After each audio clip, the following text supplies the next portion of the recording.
प्रयागराज में महाकुंभ की तैयारियां अंतिम चरण में हैं। देश के कोने कोने से साधु संत प्रयागराज पहुंच रहे हैं, लेकिन इस बीच ऑल इंडिया मुस्लिम जमात के अध्यक्ष मौलाना शहाबुद्दीन रजवी बरेलवी ने एक बयान दिया है जिससे विवाद हो गया है।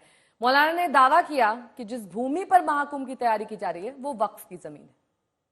और कुंभ के मेले में जिस तरीके से अखाड़ा परिषद, नागा सन्यासियों ने और स्वामी बाबाओं ने मुसलमानों के प्रवेश पर प्रतिबंध लगाया, उस पस मंजर में अगर देखें तो खुद प्रयागराज के जो मुसलमान हैं उनमें से एक सरताज नाम के हैं, उन्होंने इस बात की जानकारी दी और कहा, एलानिया तौर पर इस बात को कहा कि जो जमीन है, जिस जमीन पर, जमीन के बहुत सारे हिस्से पर जो शामियाने तंबू वगैरह लगाए गए हैं, इंतजाम किए गए हैं, मेला लग रहा है, ये वक्फ की जमीन है और वहां के मुसलमानों की जमीन है।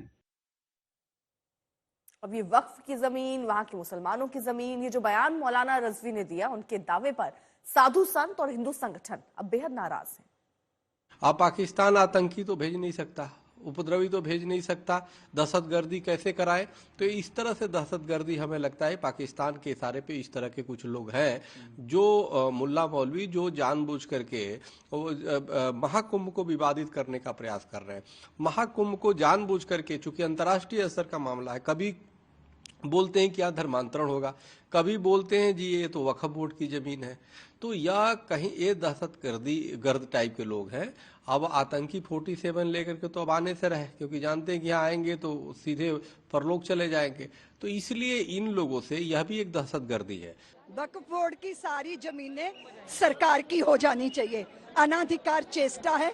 धर्म के नाम पर देश का बंटवारा कराने वाले इस देश में भूमि को हथियाने का माफिया बन चुके हैं वक्फ बोर्ड के नाम से। मौलाना शहाबुद्दीन बरेलवी ने कुंभ क्षेत्र के 54 बीघा जमीन पर अपना दावा पेश करने का दुस्साहस किया है।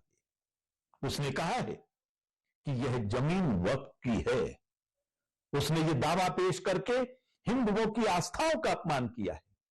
उन्होंने इतिहास का अपमान किया है। कौन नहीं जानता, सदियों से कुंभ का आयोजन किया जा रहा है।